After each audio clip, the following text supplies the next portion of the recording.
रो रो के अली क्यों लेते हैं ज़ैनब का नाम मुसल्ले पे। अभी हम मौजूद हैं हज़रत अब्बास अलमदार बाबुल हवाइज बघरा दरगाह के पीछे रोज़ा इमाम हुसैन अलैहिस्सलाम है कि जहाँ पर एक मौजज़ा रूनुमा हुआ था और यहाँ की पूरी तफसील हम आपसे जानेंगे। आप ये बताइए कि यहाँ का पूरा वाक़यात क्या है। यहाँ का पूरा वाक़या ये है कि आज से करीब 26 साल पहले मौला अब्बास की दरगाह पर कुछ फैमिली रहा करती थी कि जी जो आरफियों में से थे, बुढ़ाने की रहने वाली वो फैमिली थी। उन्होंने देखा कि वहाँ से एक घोड़सवार है कि जो घोड़े पे चला आ रहा है, तो उन फैमिलियों ने परेशान थे, वो अपनी हाजत को लेकर उनके पीछे पीछे आया। ये आया है कौन, ये आया मौला अब्बास हैं या कोई दूसरा है। वो उसके पीछे पीछे आए और आने के बाद यहाँ पर वो जुलजना, वो घोड़ा, वो घोड़सवार यहाँ से गायब हो गया। गायब होना था कि वो फैमिली कुछ दिनों तक, 4-5 दिन तक यहाँ पर ठहरी रही, मातम करती थी, मजलिस करती थी। तो लोगों को बताया कि ऐसी सी बात है और उनको ख्वाब में ये भी दिखा कि ये मौला हुसैन आए थे। तो लोगों ने बताया सैदपुरे में यहाँ पहले कदीमी कब्रिस्तान रहा करता है। सैदपुरे में सादात की बस्ती है जहाँ रिजवी सादात रहते हैं, उनके मोरिसे आला आप देख सकते हैं कि वहाँ मकबरा मौजूद है उनका। तो उन्होंने जाके बताया कि आपकी कब्रिस्तान में एक घुड़सवार आया था और रोशनी के साथ, खुशबू के साथ वहाँ से गायब हो गया। अभी भी वो खुशबू मौजूद है। लोग आए और इत्मीनान उनको नहीं हुआ, कहा कि ये लोग दरगाही लोग हैं, ये लोग झूठ बोल सकते हैं। उन्होंने कहा कि भाई हम ऐसे कैसे यहाँ पे दरगाह या रोज़ा बना सकते हैं, ये हमारा कब्रिस्तान है। चले गए। कुछ दूर पर एक कोलू चलता था जिसमें गुड़ वगैरह बनते हैं। वहाँ पर लोगों ने देखा कि यहाँ जहाँ पे वो घोड़सवार रुका था वहाँ पर रोशनी हो रही है। कई दिनों तक उन लोगों ने देखा और आपस ही में पैसा इकट्ठा किया और सादात के वहाँ गए। कहा कि भाई वहाँ पर रोज़ रोशनी मिलती है, हमें रोज़ रोशनी हम देखते हैं, ये पैसा लो। अहले हुनूद हजरात थे, हिंदू हजरात थे।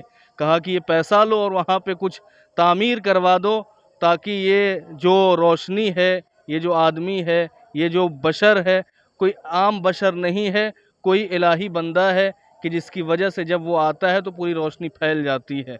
तो वो वहाँ पर उन्होंने पैसा दिया, पैसा उन्होंने लिया और कुछ पैसा अपना लगाया।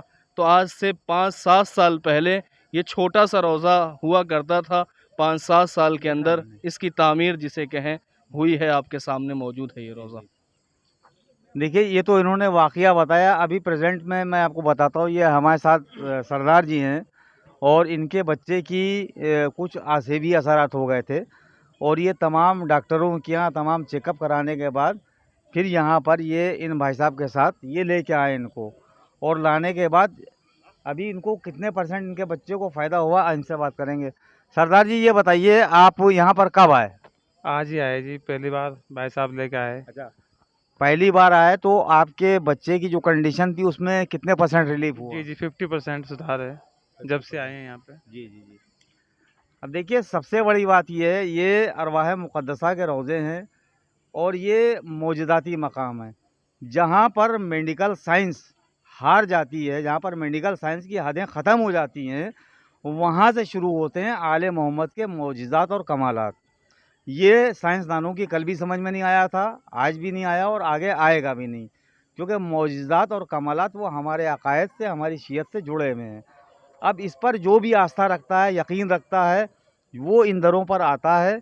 बेरोज़गार होता है तो उसको रोज़गार मिल जाता है, अंधा होता है तो उसको आंखें मिल जाती हैं। ऐसे तमाम मौजिज़ात मौजूद हैं इस दुनिया में। तो बहरहाल मेन हमारा अक़ीदा, हम अपनी शरीयत के डिसिप्लिन फॉलो करते ही नहीं करते, यह हमारे ऊपर डिपेंड करता है कि यहाँ पर आने के बाद कि हम आले मोहम्मद की बारगाह में आते हैं तो उसके आदाब क्या हैं, हमें इसका भी ध्यान रखना ज़रूरी है। और यहाँ पर हम कैसे मांगें कि हम इस दर से फैज़ हों कि जब ये दरबार सबके लिए, अभी मैंने सरदार जी से बात कराई तो ये खाली शियों के लिए नहीं है, हर फ़िरका, हर इमाम हुसैन अलैहिस्सलाम का मैसेज पूरी दुनिया के लिए है, क्योंकि उन्होंने जो शहादत पेश की है वो इंसानियत की बका के लिए, इंसानियत को बचाने के लिए, ता क़यामत तक हक़ का परचम बुलंद रहे। मैं हूँ जावेद रिजवी के साथ फजल अब्बास रिजवी, बगरा। अस्सलाम वालेकुम।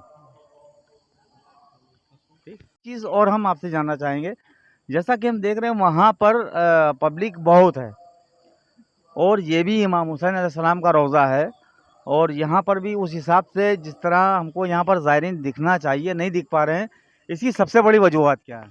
इसकी सबसे बड़ी वजह ये है कि यहाँ का जो रास्ता है वो लंबा रास्ता पड़ता है, जिसकी वजह से ज़ायरीन अगर पैदल है तो उन्हें बड़ी परेशानी होती है। बघरा अड्डे से करीब या दरगाह से आप 1 किलोमीटर का रास्ता है कि जो ज़ायरीन ज़ियारत करने के लिए आते हैं उनको बड़ी परेशानी होती है। हमारी यहाँ दरगाह इमाम जनाब अब्बास से लेकर मौला हुसैन तक पहले आज से 3-4 साल पहले एक बाग था कि जो अपना सादात का था, उन्होंने रास्ता दे दिया था दरगाह की ज़मीन तक ताकि ज़ायरीन को परेशानी न हो। लेकिन दरगाह जनाब अब्बास की कमेटी जो है वो नहीं मालूम नज़र आ रहा है या उनको नज़र नहीं आ रहा है, लेकिन उन्होंने वहाँ पे ऐसा तार लगा देते हैं, कोई भी प्रोग्राम होता है, चाहे नौचंदी हो, चाहे सालाना मजलिसें हों, वो वहाँ पे उस बाग में पानी भर देते हैं या उस रास्ते को बंद कर देते हैं। नहीं तो इसका हल क्या है? इसका हल कैसे इसका निकलेगा? हल यही है कि आप हजरात जाएं और कहें और न्यूज़ चैनल दिखाए, आप पूरे रास्ते की वीडियो बना लीजिए। हम नहीं कह रहे हैं, आप जाइए देखिए पूरे खेत में पानी भर दिया है। इसकी वजह क्या है? आया मौला से दुश्मनी है या कोई और बात है? नहीं, अब जैसा कि हमने लोगों से बातचीत की वहाँ पर, तो उनका कहना ये है कि जो दरगाह बगरा से लोग इधर वाले आते हैं तो बीच में लोगों के खेत पड़ते हैं, तो ज़ायरीनों की वजह से जो है उनकी खेती उजड़ जाती है, उनको नुकसानात होते हैं, इस वजह से वो रास्ता बंद किए हैं। नहीं, अभी आप जाइए दरगाह का, ये आप वीडियो बनाते हुए जाइए, देखिए ये जो रास्ता आया है अमरूद का बाग पूरा दरगाह वालों का है। दरगाह वाले अगर 2 फुट का भी रास्ता दे दें ज़ायरीन के लिए तो इसमें कोई परेशानी की बात नहीं है, ना उनका नुकसान होगा ना उसमें कोई हरज है। और यहाँ सादात की है, इन्होंने 4 फुट का रास्ता दरगाह की ज़मीन तक छोड़ रखा है। आया मौला के लिए, ज़ायरीन के लिए इतना भी आदमी नहीं कर सकता? वैसे इस बात के ऊपर जो तमाम यहाँ पर अतराफ़ रहने वाले शिया हज़रात हैं उनको भी गौर व फिक्र करने की ज़रूरत है, क्योंकि ये कोई हमारे बाप दादा या बुज़ुर्गों की जगह नहीं है, ये इमाम हुसैन अलैहिस्सलाम का रोज़ा है, और जो भी अक़ीदा रखता है इमाम हुसैन अलैहिस्सलाम से, उन सबको कम से कम ये सोचना चाहिए बारगाहें जितनी भी हैं सब मौला की, और उनकी जैसी फैसिलिटीज़ वहाँ पर है ज़ायरीनों को, वैसी यहाँ पर भी लोगों को आने जाने में दिक्कत ना हो, उसके बारे में गौर व फिक्र करने की ज़रूरत है। अभी हम मौजूद हैं बीबी ज़ैनब के रोज़े में, जो इमाम हुसैन अलैहिस्सलाम के रोज़े के पीछे है। तो हमारे सामने मौजूद हैं मौलवी साहब, इनसे जानते हैं कि इसके बारे में ज़रा सा जी बताएं। ये जो पुराना मकबरा है, ये मकबरा यहाँ सादात की बस्ती है सैदपुरा, जहाँ पे रिजवी सादात रहते हैं। माशाअल्लाह 75 से 80 घर हैं, उन्हीं के मोरिसे आला हैं जिनकी ये कब्र है। ये करीब आज से 400 साल या 500 साल पुराना मकबरा है। इनका नाम नसरुद्दीन शाह था। इनका नाम नसरुद्दीन शाह था, और उनकी जो अहलिया की वहाँ कब्र है उनका नाम नजमा खातून था। ये उनका मकबरा है। अच्छा, ये पीछे बीबी के रोज़े के पीछे का जो इतराफ़ हिस्सा है, तो इसका क्या मतलब है? इसका हिस्सा ये कि दरगाह की ज़मीन है, लोग आते हैं दरगाह, जिसे कहें ज़मीन तंग है, ज़्यादा यहाँ ज़मीनें नहीं है, बस ये है कि ज़ायरीन आते हैं, वहाँ लेटते हैं, उठते हैं, बैठते हैं, नहाते हैं, धोते हैं, जो उनकी परेशानी रहती है मौला सुनते हैं। बेशुमार मोजज़े यहाँ के भी हैं। कई मरीज़ हमारी आँखों के सामने कि जो आए, बेड पर आए और अपने पैरों से चले गए। बहुत से सारे मोजज़े हैं इन दरों के। अहले बैत के दर से जो भी मुतमस्सिक होता है, सच्चे दिल से मांगता है, अहले बैत उनको अता करते हैं। आप चाहे यहाँ की बात करें, चाहे बघरा जनाब दरगाह जनाब अब्बास की बात करें, जो भी सच्चे दिल से कुछ भी मांगता है और इनका वसीला देकर खुदा की बारगाह से मांगता है, वो उनको अता करते हैं। वस्सलाम। मैं हूँ जावेद रिजवी, shia.islamic.broadcasting चैनल से।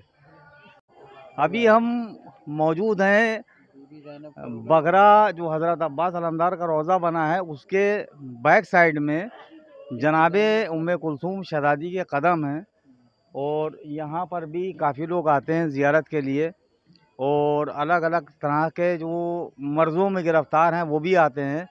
तो आज हमारे साथ सरदार जी हैं, इनसे हम बात करते हैं। सरदार जी, ये बताइए कि आप यहाँ पहली बार आए हैं या इससे पहले आ चुके हैं? सर नहीं, हम तो पहली बार आए हैं यहाँ पर जी। अच्छा, हाँ पहली जी, बार आए हैं। हम पहली बार आए। तो यहाँ पर किस चीज़ से सिर्फ दर्शन करने आए थे या कोई दर्शन प्रॉब्लम करने थी? की कह लीजिए, हमारे ये बच्चा जो हमारे गोदी में है, जी। ये काफ़ी दिन से परेशान है। अच्छा, अच्छा। हमने काफ़ी जगह दिखाया इसको, हम्म, हिमाचल भी दिखाया, पंजाब भी दिखाया, हरियाणा भी दिखाया, यूपी में दिखाया कई जगह, मतलब इसका कोई मसला हल नहीं हुआ। हमारे को भाई साहब, हमारे अनवर भाई साहब, इन्होंने ये हमारे को बताइए, बताया। यहाँ पर आने के बाद इस बच्चे को कुछ आपको अभी हमारे को 4 घंटे हुए सर यहाँ को, और 4 घंटे में हमें कम से कम भी 50% हमें फ़र्क पड़ लग रहा है। देखिए 4 घंटे में हाँ। ये बच्चा जो है ये किसी आसेबी असरात में गिरफ्तार है, और ये बता रहे हैं कि डॉक्टरों से कोई फ़ायदा नहीं हुआ तो यहाँ पर हुआ। यानी कि ये वो दरबार रूहानी है कि जब इंसान सब तरफ से हार जाता है, डॉक्टर जवाब दे देते हैं, तो उसके बाद यहाँ के मौजूदात और कमालात शुरू होते हैं। आप इनके कौन हैं? जी पिताजी मैं इनका फादर हूँ और ये मेरे फादर हैं जी। अच्छा, अच्छा। यानी कि इस बच्चे के ये दादाजी हैं और आप जो है पिताजी हैं। अच्छा, अच्छा। तो आप भी पहली बार आए हैं? जी जी, पहली बार ही आए हैं। आप इधर आइए। आपका नाम? मेरा नाम है अलमदार अनवर हुसैन। अच्छा, अलमदार अनवर भाई, ये बताइए आप यहाँ कब से आ रहे हैं? मुझे तो काफ़ी टाइम हो गया, सालों हो गए आते हुए। सालों हो गए। जी, अच्छा, तो आप ही इनको यहाँ पर लेके आए थे? नहीं लेकर आया क्योंकि ये सब जगह से थक चुके थे। ये अजमेर, ख्वाजा अजमेर और कलियर पता नहीं कहाँ कहाँ लेके फिरे, मंदिरों मस्जिदों में जी। तो ये आखिरी मुकाम है जहाँ पर ये लेकर आए हैं। अब यहाँ पे ही देखिए, आले मोहम्मद का दर वो दर है कि जहाँ पर आने के बाद मुर्दे भी ज़िंदा हो जाते हैं। ये वो मौजूदाती दरबार है।